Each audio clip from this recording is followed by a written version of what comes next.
ka kasi nung sa minatuto kaya hindi din isinalingan sun Galatia pungkuk sang segi akan ikut sa isining kati nang ho dohan kayo pati sunal peda na po aji amitile bihi menamana tu sa dinhi aji chuta salam dola upa chun ta satya kona kirmang tiga alodin agaw nama upa bang chun agawa kona usa mungkin loba sa alodin silpa bona naman siya ni lubin munti ihada lule apa sa alodin di pati na tuwing sindo bo sa din pati butahan 1992 ko man sa kihoin sungahin kilso inay ta anasuin Ichui bihamitiya hele Zambol November last week lang na ita kalol mo sawi may kiho kailiya ampane inagatsi kanine Pichachun may he kanin kaloy piuti amanin sang polom kanin akikahin akwayin habin akanlein may nahap may ahal patsun may humpun patsun kaloy piuhin nasa panin may chutin tate ko aki su peito pe athoma nga cha pe na lu amai hamsi siang bon in me na katol amit jama kadulta aki jama kanaita na thiri jani in ichiloi pi thok na pa su ka ben na gensa hilangin katho jo ko kan pati amuyo si alain lo ako na lo punin ko ko Vision village out 50 one say case in Bolin lan by we have ball of tin ball kita ball in the I came kasi case ng ka ball lodi ball ng ka lodi I vision में किला पाया को लेकिन तो क्या दिन ही अति है अना अखिल तू गाय क्या ना कटी Ata abena pumulunin arizala hukuk kaina. Tarin pupia mehi pasal pakane. Saya mani. Amahi aluzang apena kian pasen. Bona pakana hiye.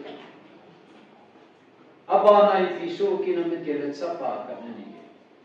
At sa payo so amor pangin alu itin ape Loi bi unsan sa pana poki. Ye chun bai bulen mina tu ki adi nahi ati pai di sen na ma chun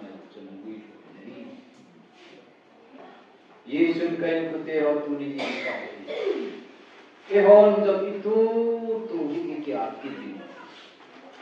Chuti ye ji chuti tabong muchi ki tu di ham ye tu in ka he muchi tu di mo.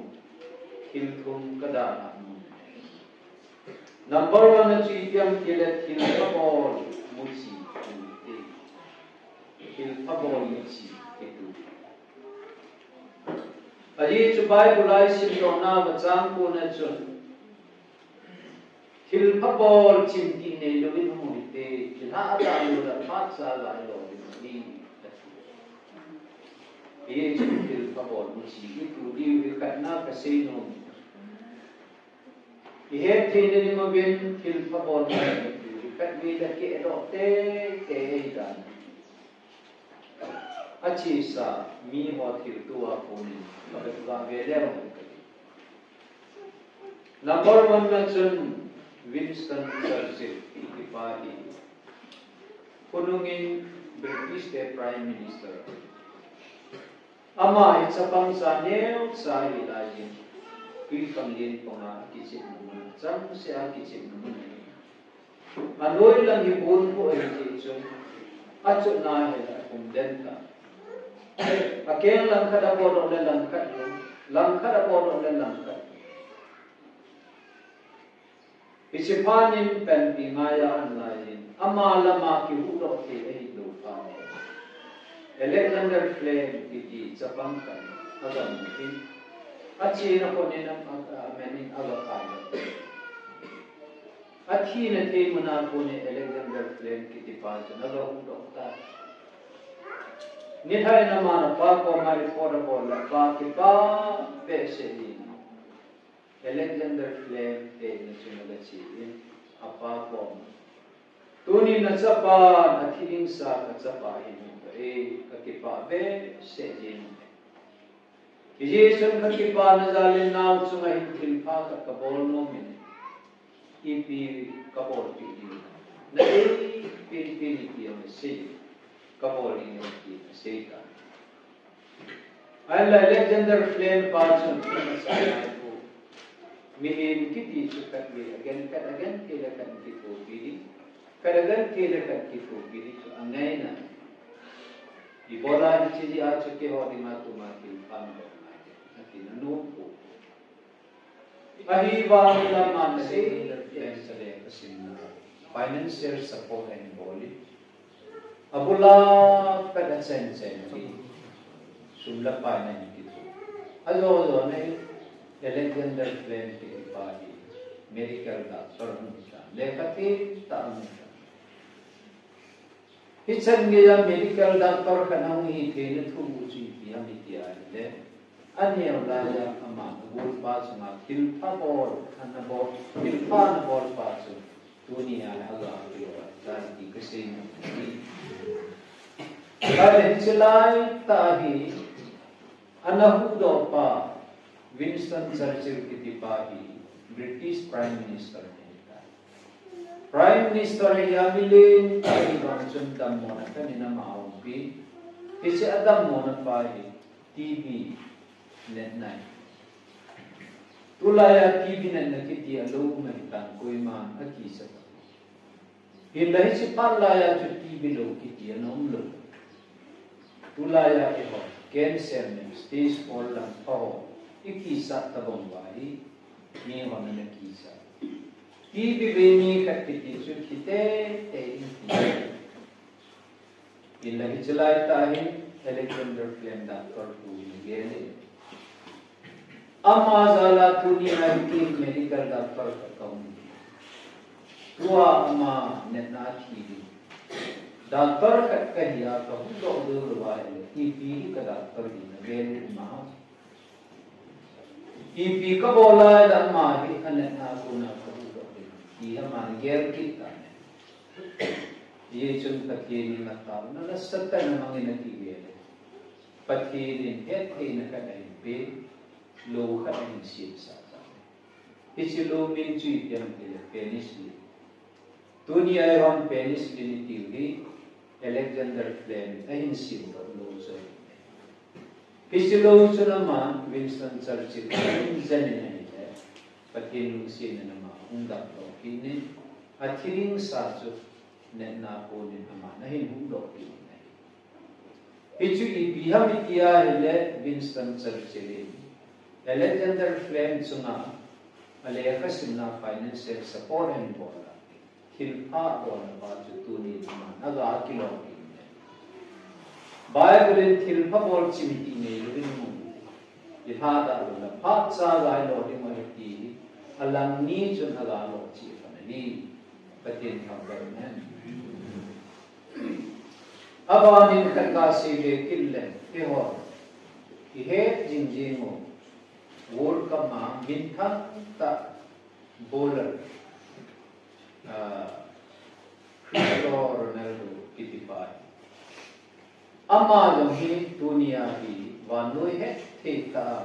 bol pe ni ta ita Alama ya kuna kita bangun pe min tanpa ay ni TV. At Christian event na amadi.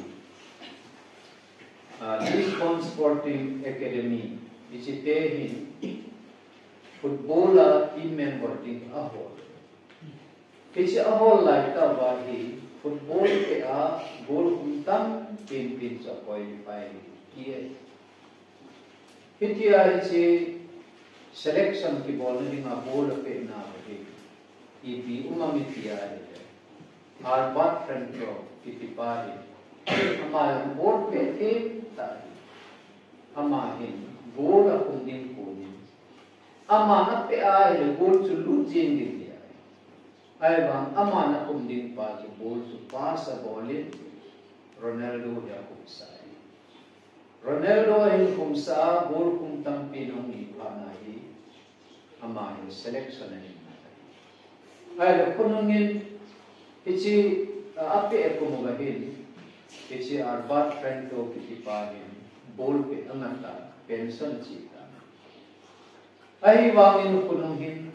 ai chena lo chen even na building hai ta chenin garment tam ta ale ko la ni le kumaki ma mi wan bilang sa le nuhin nang la football pe nangata income source la nei ta po hoilang ko na ita bang in hoy na muha nakisa ibang garment tam tam na ki parang din ado ama na say na so Ronaldo Cristiano Ronaldo di ay exception Ronaldo hi ado ba ay na ay le ipijena mitilaki ama zala dunia football ni pe min thang ta ta ama ati dia chu ama eti di asi Isiwa ko na ikasir lo di ba kadi chi yan itiya Arpa Franco itipa Ronaldo sumati pan ko chu retire hinungin sumlapa ni lu iyong inhoy ta bari hoy ta ani ti na pa chu mi sumati pan ko ba chu ki lo ri ti kasi no nei Isi chun kai kute ho tuni sikul sapam ho jong le minu mi pa hoi lai mona umjong le in na man chi mi adi ma blessing mi adi ma kat ni bu ni na di ba thil pa bo di di pa ni la di isi mu chi ki tu di pa kai na kat ni no ma ka Om namun jo sia thil pa bo Om namun jo sia mi adi ma blessing kiti hi mi men tam Bible ibana le Genesis bung som thum la ko na so jo se kiti pa de ni uthi farin suna so na ko lai ama chun pakai aginin thil pa bo le ni le ama zalim patinin uthi farin sum khatte borin ain chena kile sai ain chena kan tu hitia sama himia di ma om namun jo sia blessing khatte bu na ni na to lin le ne thil so me eka kani lai mun jo kidar min tin ai lo le warden min tin ai lo wa le adam da en hon no en ho jo kidar kiti ho chumin hat class da na ahi bangla jo kidar ge na en ho ni na ip jong le na to ne ro ina to na ipen no chuma kita ta til pai bo la le pichi til pa bo na pai ni ka da ga kilo te ti pati mina am san da kasi di chichu ka bai buli na le ta san nam na chu a su in kita na kiti milimin kwadinga ating piu ta mi kha chating piu wa ki je pa hila chun chat the lo din na tong the lo din ki na sa ibang chun Christian ko kita na kiti ang lo din le ating piu ki je tong ta Chule kita ane lo mihim kiti jumi ka asan lo sampo mi lung sit nong sampo. Ia ju kita ane kiti aku international company kanahin CEO tanding na yung Ichilaya Chief Executive Officer pari pension chief. Ayi cha kum som lu pinta. Ilama pension chief pani nuya na tonghola hin CEO tanding abuta. Ay sinadi nga hinama na nuya na tong si cha ko bomi. Kema retire din kahita kahyala na pambing CEO di namola katan din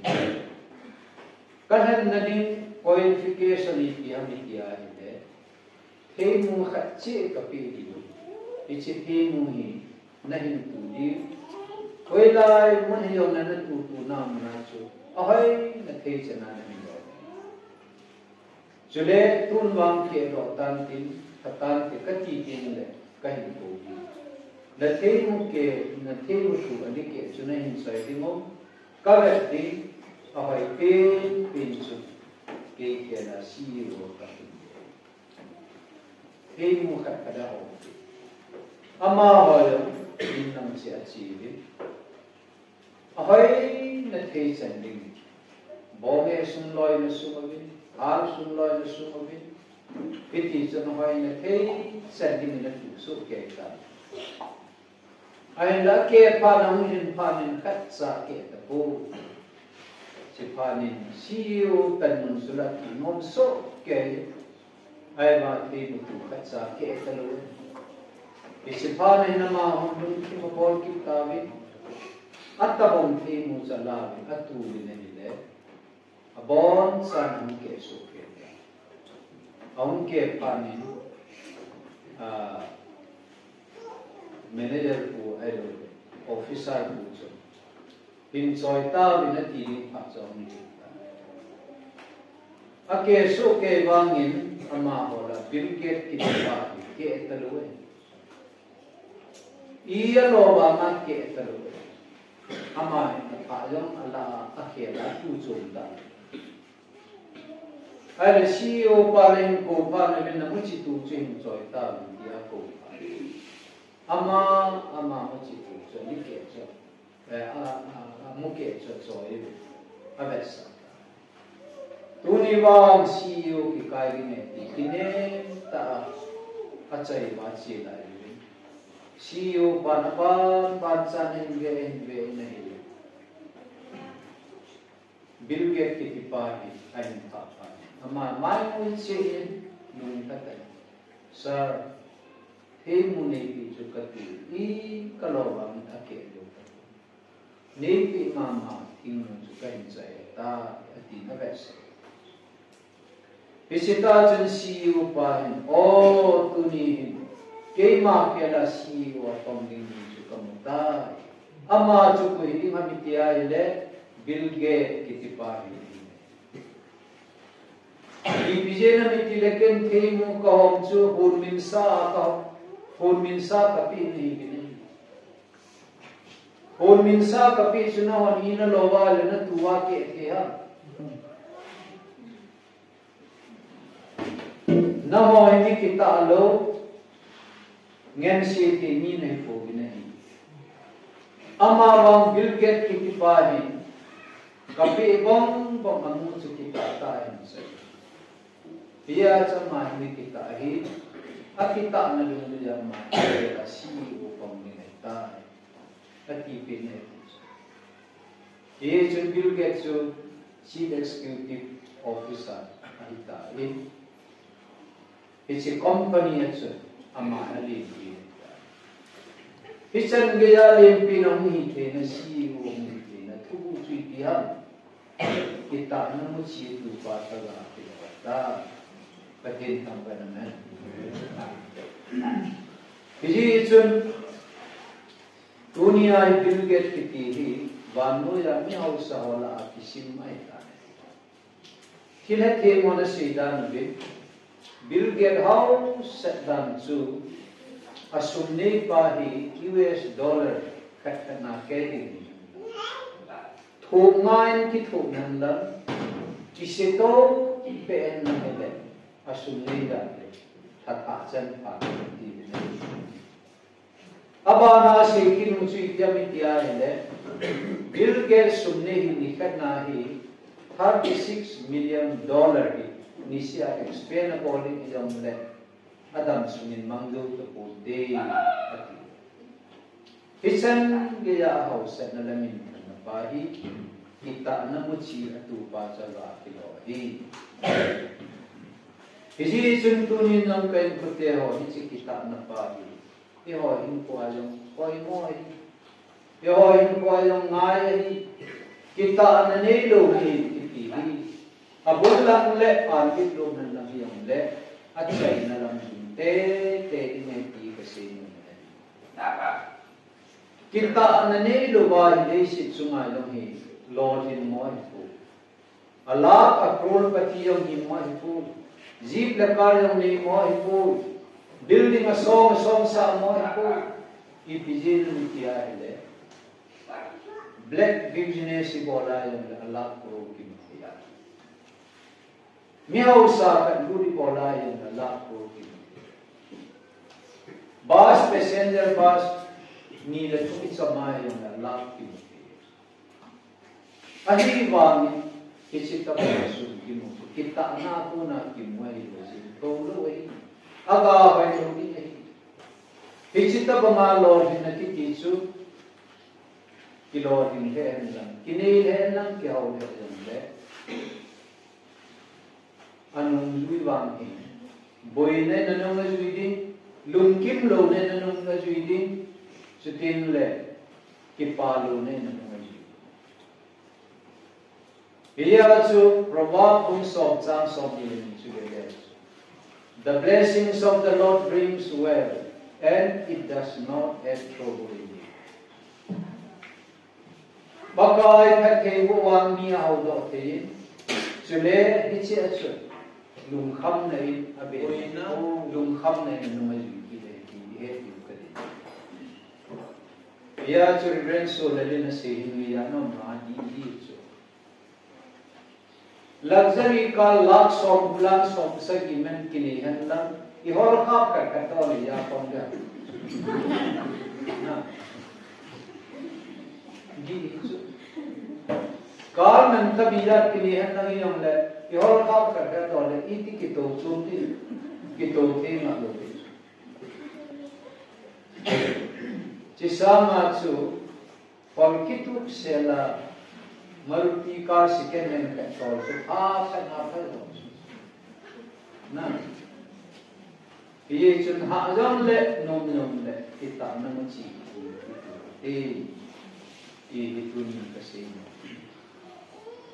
so le dia mula patia di na ka si no kita na kiti na kita luwa le na kita lo no chi chun sa de chun na men ro Kusim kati no, kusim kati sim fu kusim melu atak tak tisu. Nu paniyo ni, amani sa kacang kasi ni. Kisi sa parani amit din atik din ahoy din adi panin. Pakini ngayon nasa tanataw kiti panin. Kami pinju kipakin tahi. Bible memory verse ay hinhan siyang suki papi intay. Amit te naling hagaw niya te naling. Sunday ni siya Sunday school agat haji ka. At may yung hilo abang lang mun hompi abang lang kikat sa ninong bisi ka. Ichan gaya sa meeting lakat din lakan to di dia. Nasa ta penala ka na Ichan gitu kipam. Ahi wangin la nikati. Apain atsapahi karin pol mayala achi. Achi lana le traffic point apara nahin. Red signal na kipi. red signal mala chom kar pungai ka din ti na green na hi tin la che ke tai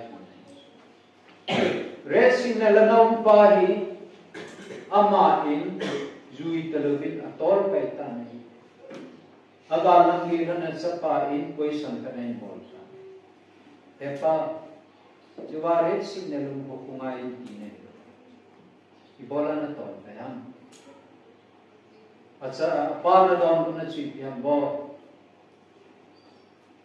kajib kabe koi masa umlo ya su ka tol kai hi ati Pichun sa pan jildo kanani tani. Oh. Minay mulo pawai inok no bol ke hi ipa sa pan jildo tani. Pichin mo chi sa tupi. Hotson ka jawin outing si hin ki. Sizing bol hin ko ki. Kopi le na chi. Lenda ticket kananu ta chi ki. Lampia tiket menatun masang lanin anu nitin sapai. Or tiket counter na to horsun na kumida mantia na hinda wale kumgit kay na hindi. Ipisi nam anu na get paso kumgit at iyay sun. Lenda tiket so half concession. Ay ba sa pangpasa pa kumsa. Heno ke kumsom kahina ibala kumgit kahitya zo kasya anu ne se jam dilabo kumsom kahina tiya mi pi mi mo tiket me ni chule kumgit kahina tile zakalla so ma chi ibeti ichi ibet pa concession ni po na sunju kopi huntin na ma di man ki chi na di na de di so amuna nungramda ataban tiket counter to hol na kumijan ham tiay amaya seva ti anu na min ko khamin nam na kumge kahi kain ay le chiwahi chapang panajil ro ka kichi tiyan ipet so na ding hi ko le jo se ko ko ti nu a panajil ro ay le hi chapang pai ang khang ne ang din ta bol ham ki na anu la pa ko na jil ro bang sun apat so ta minimum lo ko le ti sum la pai hin ta mini pichi akhil bu na la machun police na mene ma he jela bi na tuita phone in bol ta natsapa agutsa sin kamenta be ati na nula pa hanes ama din dong adali ama cha dal ne aun dum pa ne atsapa chon heno kapam lo aun na ve kaneu laya nanni ne hilba mine mulo powai le inum no bol kapa ne nangin ne hildo chu iphat chu na di ngai ko le jo se te ne hil bong rana su ka bola le yen lu di ngam kai ta ke yong ka lo ni nan ni na lo ni ta dam sen chi dam ta wo ya me ipijia me kila nula pa kita lo na ku chi chu dunia aga kilo ban na ki tapo de tapo nai sa tapo biya cha si yong le apa le ipo dum du chi le ni to dum du chi no ba hi aga kilo di wo biye sun ga pa na le le tu ni mu chi pa kita no mu chi kita lo na mu chi na tuwa le ni ka da ga ne kilo de le ba Warna bet lasang hindi na bet na doon. Pichi nula pate. Iger ko di ba? Abanin at kung nalatsay na kasi nun sa ile. Le kasi isa pang itam. Pichi context sa ato kahulin mo. lekha thimna muchi kitu ti kasi thimna muchi kitu Proverb bungit sang som na chikana Wanwele sinadi nga Bible ni ching pina report Solomon mi ching pa chun hitin si Dangkana kila asang mubin kahil na zo kisan Sanadhan tum sangin hit na zo kisan Ati Si nalatik na kitihi sanadan kasta Tete eto Dei si chunganangin na dei Pino sangin Pailating adam o Si nalatik na kitihi At kupida Probably, it's in Tennessee. Yesun tuni ni ho lekhasim. Ilekhasim na bilang. Kita ta kek na teke dina. Lekhasim din. Imo puna ulit dina ikilakin sa teo kasi mo. Mun kanakom na chun kilsu kamu. Kabuyang na teke. Anula pagante ta lekhasis private school lekhasis ina kana ki forma uniform hai ta ki forma lekha ki poa sikul du ai la sikul du hichin nganu hi hoila mana tuman ki ai le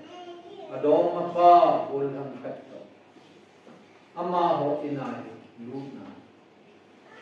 Aloy pahi palama sa biakil sara. Adong mapata amahi. Nilong kaya insungati hon. Nilha miyong ikandin pana aloy pan sa iyong magkina na menyo sa forma inla mazut kibari. Isita bang mihim chan hoy la chinalatin na kilaya. Isita bang mihim kiti chun hoy la wang kan na turi. Pihi chun lekha sim kiti hi bailo hi tulaya. Sumngai hi. Sumnei lo kiti chun lekha ang kisim lo tali. Nanuna pate hawin sumlu ta thaluta. Lumhimlu ta. Kunung tiyo na nachiling na natikling na loy na muna pate na tingla. Mina o sablo na tingla. Lekha simana ko. Achuti ala hinsilaya lekha simana na student life naman na. Ipiham na yan. Ipiham gaya to na ni. Mi simman na simay may ni na chun. Katsulo. Amawa lekha simding katsu. Lekha simding. Aim in life. Specific aim in life. Hindi yung asin. Goal setting kiti. Ilun na din mong head ngay. Lekha kasinding katipale. Officer. Military officer kat kaun hindi. Kaun tipale pastor kat kani. Kunung ting le medical officer kat kani. Medical doctor kat kani. Tup nakat niya lekha simangazin ay na po. Tup na nay dawa lekha simpiti chulot. Ye chun specific goal ngaji. Kayong khat chuna ho ta banga lekha sim thimjil kanai. Kathimjil na kin doile to aim in life akani GPM kile to become a pastor. Pastor hindi. Classic kasimlayin ko headmaster pa. What is your aim in life? Sir, I want to become a pastor. I bet chun kalor ho chun. Classroom puke it's an illusion. Ipia ke ham. Pichun headmaster pa kapag. Bola na nuha. Mihim khat student ka kitu aim in life ni luwa le kana simo. doi le tu nilwa le ka sim nei nanu na pa ten gen the ta sum la pa la wan le pa ni si chi sang chun nga bin la nanu na pa ten na to ki tho pi akin ho si aji nga ka na chu pastor ko ti Isi doi le tu kani pa hi pathini Yesu bulipi dunia na amuwa kadin na pa hi namo tabong kangdong kay daya en specific pathin hachan to kanalan pa hi dunia isi din na chu pathini tu amuwa din ti kai pathin ka tham hai Biya sunam yang mi khat nahi no mai na tun na lim no ke jo le tom kam te mu pa ta bong ke tom kam te mu pa cha he anam ji amani khola chi na na lanka ka nu mai amani ge la hi lam ki ka ta ki su to ki ti ma ko he cái hay cái ai vào lâm bị cho chú chỉ ăn chỉ cho cái hay tệ lắm này cái sự tu mò lắm cái đó muốn trốn chỉ cái lắm ta na ai là áp về là cái một số tu cái làm cho các anh luôn na Aji chi pian ti le hoi lai mana ichilam pi kungam ti het ron do atun na bin mun pa het ron do thun na bin mun helwa lam zo ki ti bin ma na thun na bin mun ti thun na bin mun helwa le kasim nahi le achum lo specific aim ni pangaji Isi dulu ya subjek yang kita naik ini. Mungkin pasar atau kena nama kelas 10 first division. Macam siapa ni anu lapan Covid kagaci. Walau what is your aim like? Info ada nak ada nak tu.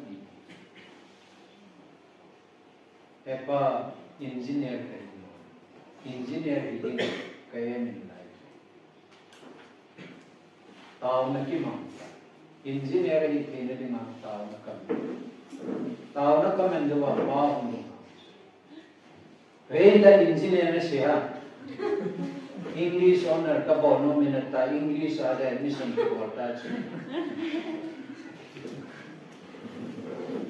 Engineer hidup tu science alama itu. Engineer ka hiling eta English akila ale chuni ki biya su doi kichi eta ne yin kichi dum ya su subject la jule subject ki jo si apa mo khat sa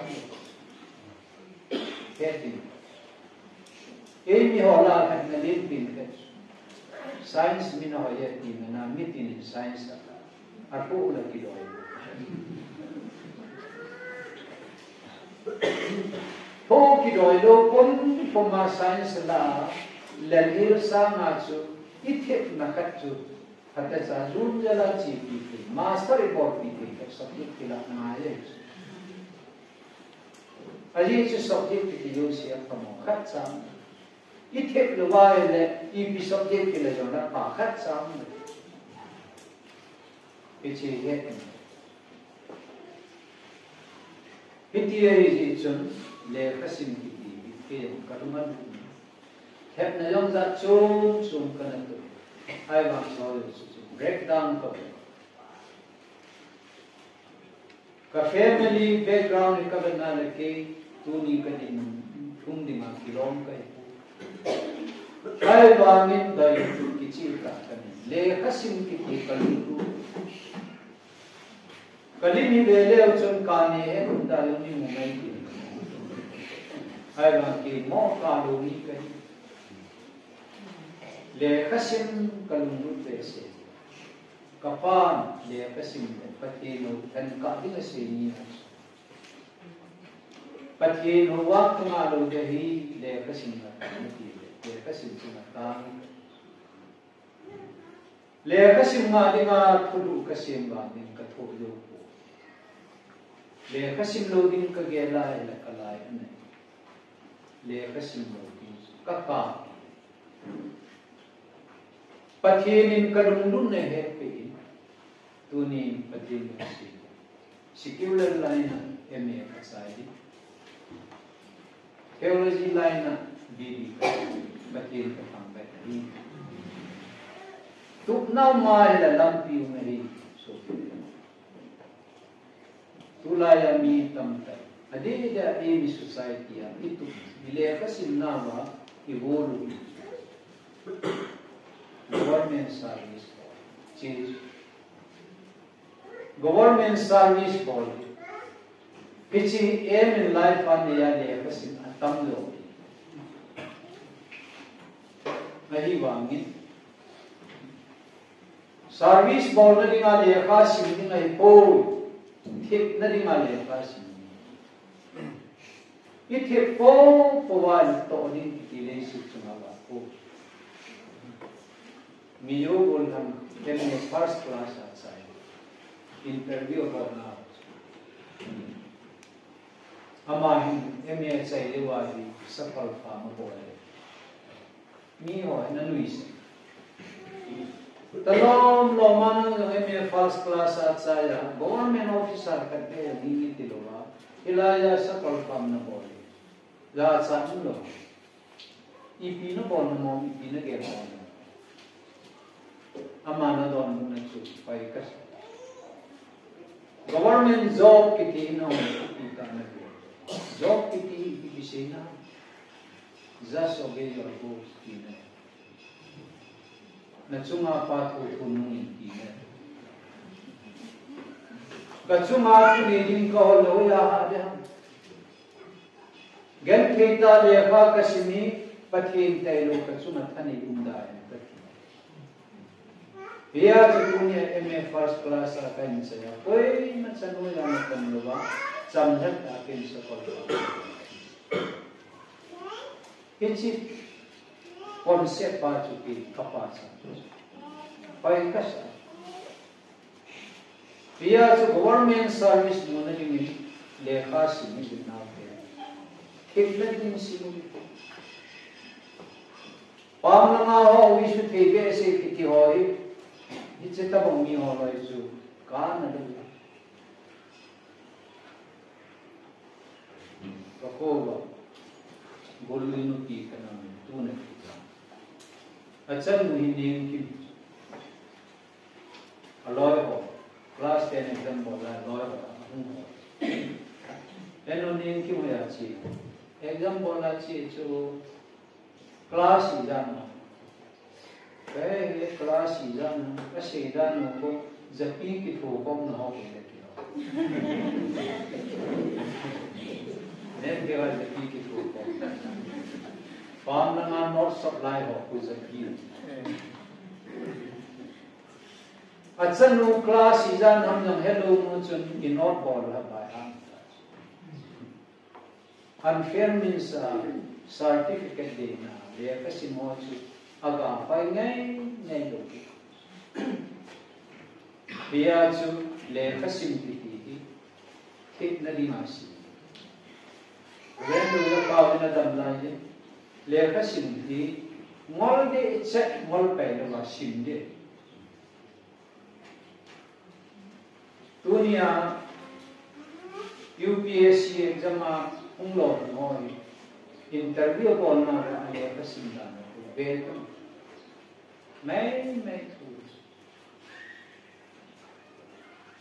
hard ki dan su ilan bia chu le khasim na hi pa bi na thik te ni ma sim ma I het lom nyam le tulai le khatim tam ta do hi ma tam ta pichi ki sana le khatim lo ki ti su Allah ka hi Allah ka me ne yam Halena lakaho.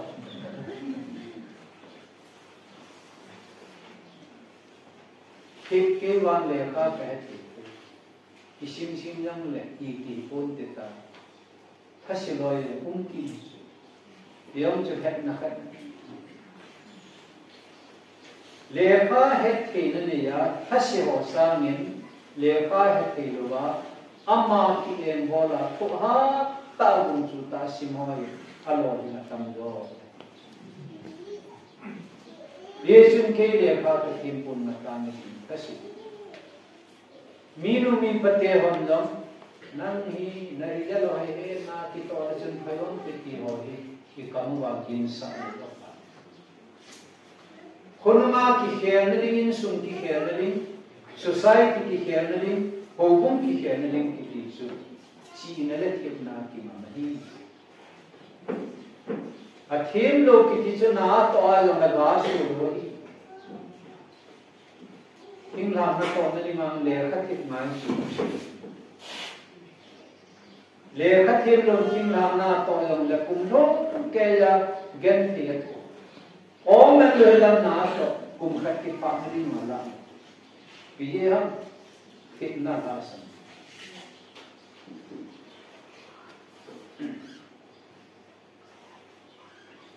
इसी लेखा चुनचान को कैसे ही थी कलुम थी माँ कपोलन मामा चले एग्जाम्पल पता दिमाग करिए ओमा से भी सब की दिपाई में हो कैसे भी नोम अमाही लेखक के लोग अलेखक के लोग जो ना के हेदा अदया की लोग ये निकली आवाज़ हो पेपर नेम करने का Bicara tentang nungan pipi, aman paper yang sekisahnya, adun dunia ini kita. Anu ina sima ile amina ko na liki ang lupa. Thomas Edison eno bola liki. Bon, ve lekha nahi sahi nahi simpi.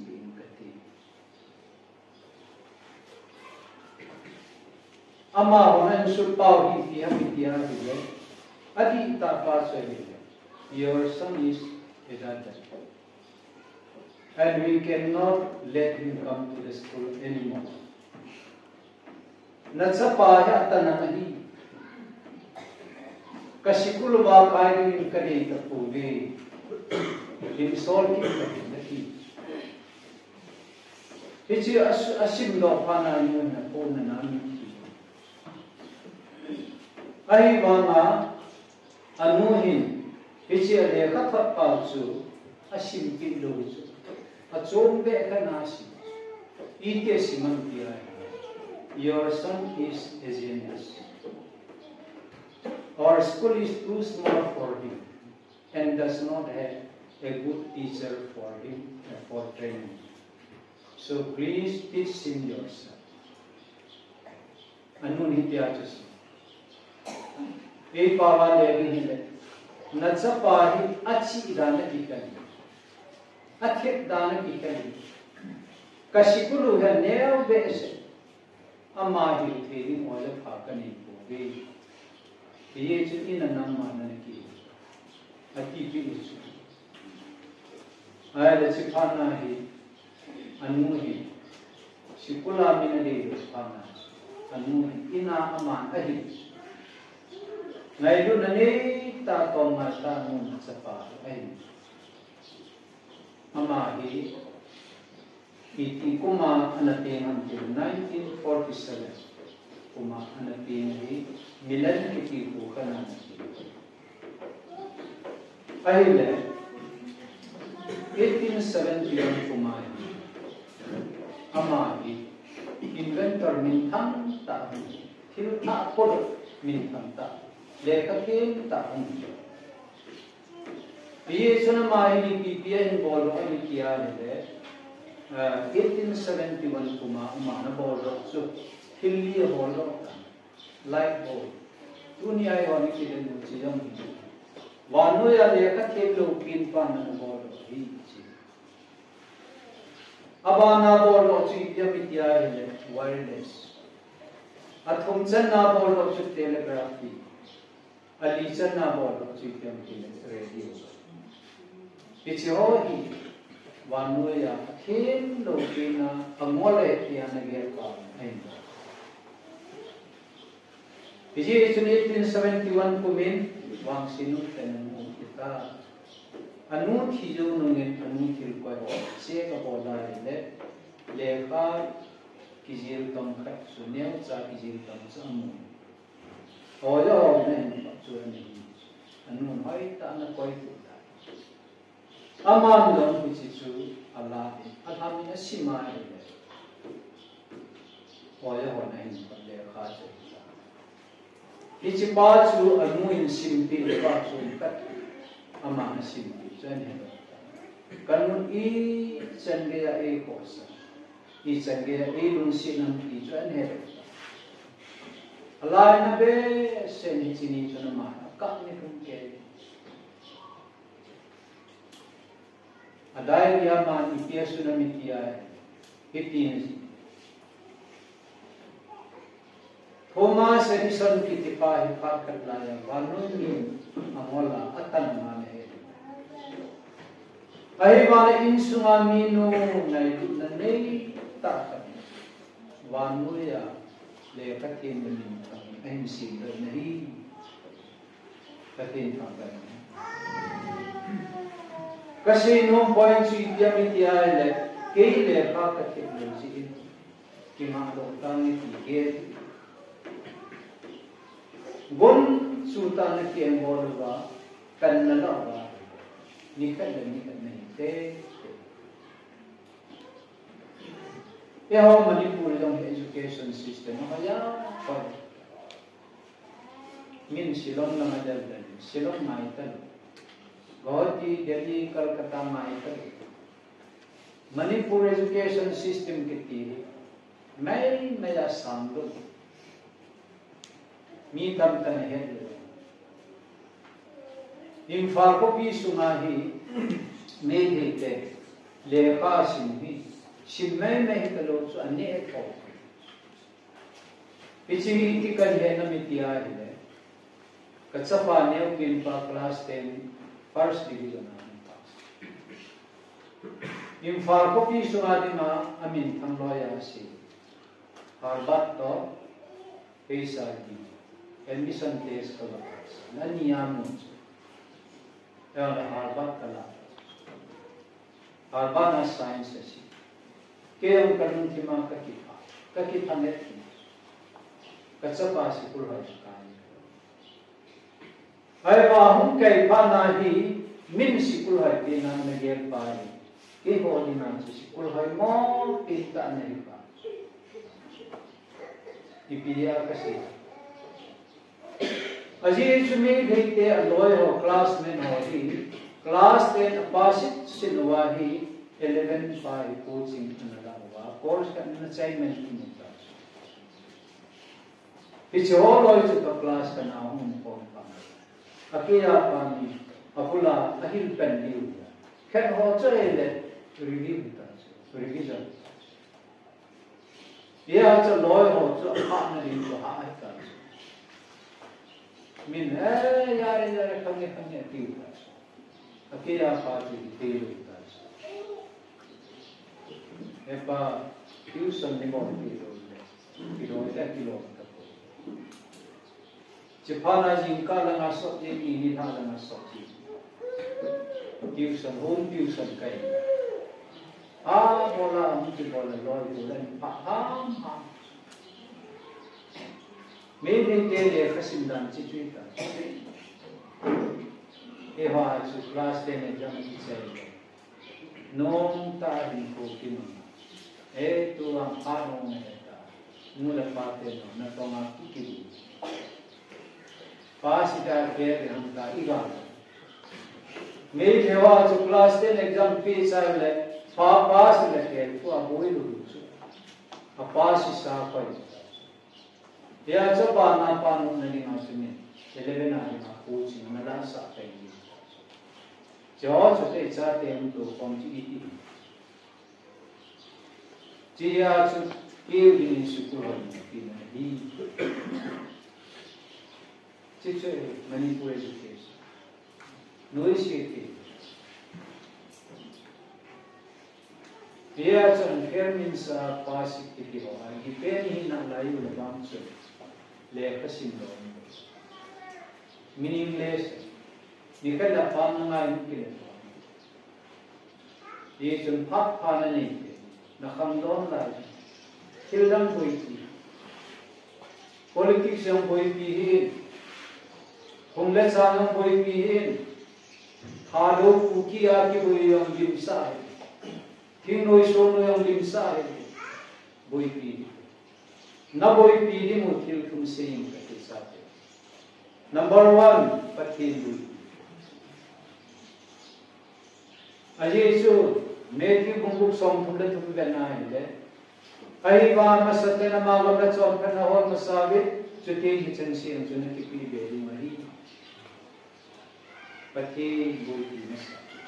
Christ centered life नहीं न लाए लोग अक्रिस्ता पर चिचु कोई किजिंगा पेन ता नंबर अनि सन्नति न ननु न पास कुनु